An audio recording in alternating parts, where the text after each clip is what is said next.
Good morning everyone, welcome back to विविन online classes. हम class 8 में चैप्टर फोर्स एंड प्रेशर पढ़ रहे हैं, जिसमें हमने फोर्स के बारे में पढ़ा, फोर्स के टाइप पढ़े कि फोर्स के दो टाइप होते हैं, कॉन्टैक्ट फोर्स और नॉन कॉन्टैक्ट फोर्स। फोर्स के इफेक्ट के बारे में पढ़ा कि फोर्स की वजह से बॉडी की स्टेट चेंज होती है। अगर कोई बॉडी रेस्ट में है तो वो मोशन में आ जाएगी, कोई बॉडी मोशन में है तो वो रेस्ट में आ जाएगी। बॉडी की स्पीड भी चेंज फोर्स की वजह से ही होती है। बॉडी अगर स्ट्रेट पाथ पे ट्रेवल कर रही है तो उसकी जो डायरेक्शन चेंज होगी वो भी किसकी वजह से? फोर्स की वजह से।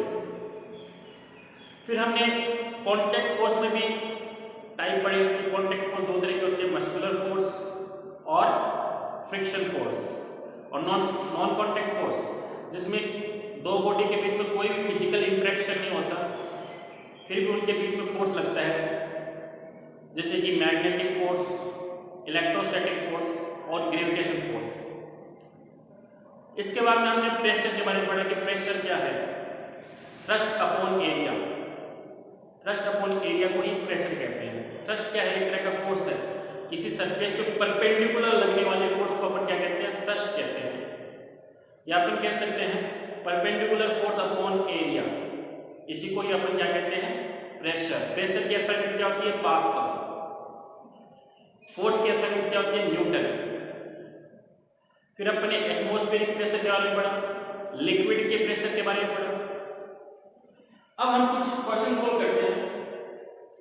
इसमें फर्स्ट क्वेश्चन है, तो a force of 100 newton is applied on an area of 4 metre square. बेटा 4 मीटर स्क्वायर पर फोर्स लग रहा है 100 Newton. Compute pressure being applied on the area. तो आपको प्रेशर बताना है। तो प्रेशर क्या होता है? Force upon area.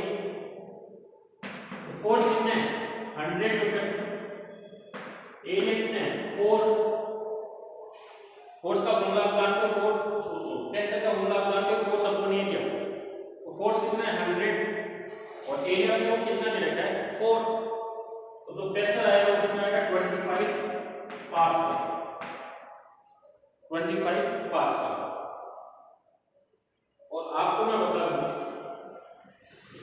कि जो प्रेशर है, अगर प्रेशर के अंदर फोर्स को सेम रखें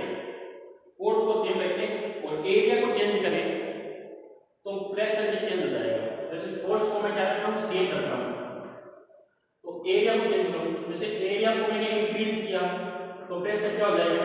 डिक्रीज हो जाएगा। और अगर एरिया को डिक्रीज करता हूं तो प्रेशर क्या हो जाएगा? इंक्रीज हो जाएगा। जैसे एग्जांपल देखिए, एक तो मेरे पास है शार्प नाइफ और एक मेरे पास है डल नाइफ। ये है शार्प नाइफ, इसका एरिया देखो बेटा स्मॉल है और इसका एरिया क्या है? लार्ज है।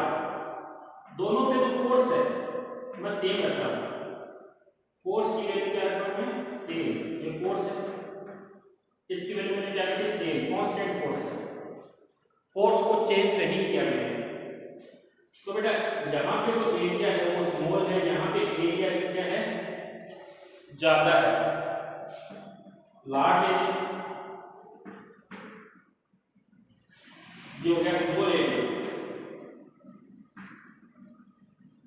तो किस जगह प्रेशर ज्यादा एक्सर्ट होगा? यहाँ पे सेम फोर्स का, दोनों पे सेम फोर्स लगा है लेकिन प्रेशर ज्यादा एक्सर्ट यहाँ होगा, क्योंकि प्रेशर का फॉर्मूला क्या होता है? Force upon area.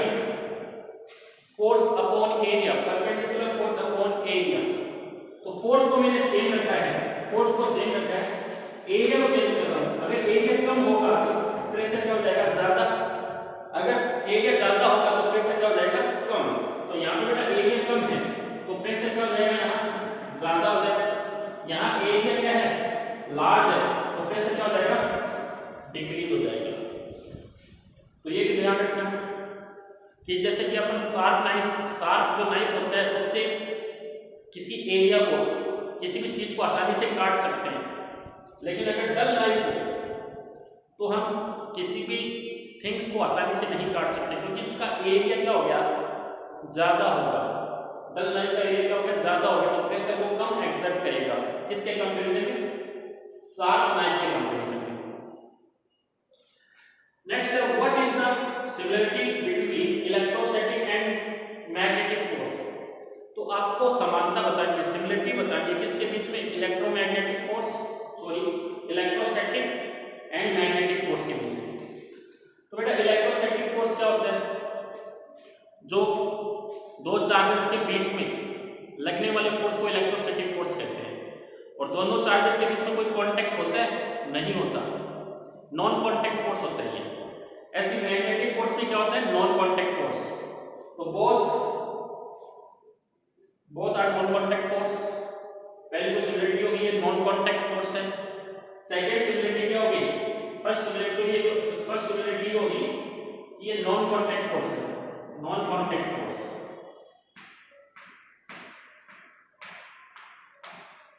सेकंड क्या होगी? बेटा दो चार्जेस के बीच में जो फोर्स लगता है वो नॉन कांटेक्ट फोर्स होता है, जिसको अपन इलेक्ट्रोस्टैटिक फोर्स कहते हैं। दो मैग्नेट के बीच में भी नॉन कांटेक्ट फोर्स लगता है, जिसको अपन मैग्नेटिक फोर्स कहते हैं। तो ये नॉन कांटेक्ट फोर्स है दोनों। सेम चार्जेस के बीच में लगने वाला जो इलेक्ट्रोस्टैटिक फोर्स है वो रिपल्सिव नेचर का होता है, और अपोजिट चार्ज के बीच में लगने वाला इलेक्ट्रोस्टैटिक फोर्स है वो अट्रैक्टिव नेचर का होता है। ऐसे ही मैग्नेट में होता है, सेम पोल में रिपल्शन, अपोजिट पोल में अट्रैक्शन। तो इनमें क्या होता है? सेम पोल में तो रिपल्शन और अपोजिट पोल में अट्रैक्शन। जैसे इलेक्ट्रोस्टैटिक फोर्स होता है किसी मैग्नेटिक फोर्स में होता है। तो ये दोनों नेचर रखते हैं, रिपल्सिव का भी एंड अट्रैक्शन का। दोनों फोर्स सेम नेचर रखते हैं, नॉन कांटेक्ट फोर्स है और दोनों फोर्स सेम नेचर रखते हैं, रिपल्सिव भी और दोनों फोर्स अट्रैक्टिव नेचर भी रखते हैं। नेक्स्ट है give two example of contact force. Contact force के दो एग्जांपल आपको बताने।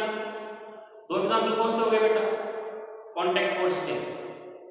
मस्कुलर फोर्स और फ्रिक्शन फोर्स। कौन कौन से एग्जांपल हो गए? मस्कुलर फोर्स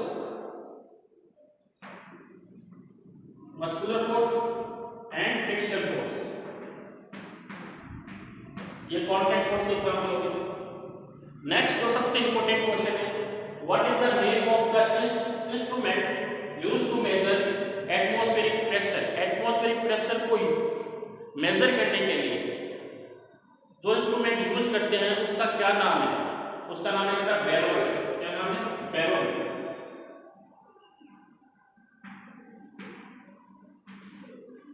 तो ध्यान में रखना क्या नाम है? बैरोमीटर। तो मैंने यहाँ पे कुछ क्वेश्चन करवाए हैं, इन क्वेश्चन को आपको नोटबुक में करना है और बहुत इंपॉर्टेंट क्वेश्चन है। प्रेशर बेस्ड स्टाइल के क्वेश्चन बहुत बार पूछे हैं। बाकी अपन नेक्स्ट क्लास में अगला चैप्टर स्टार्ट करेंगे।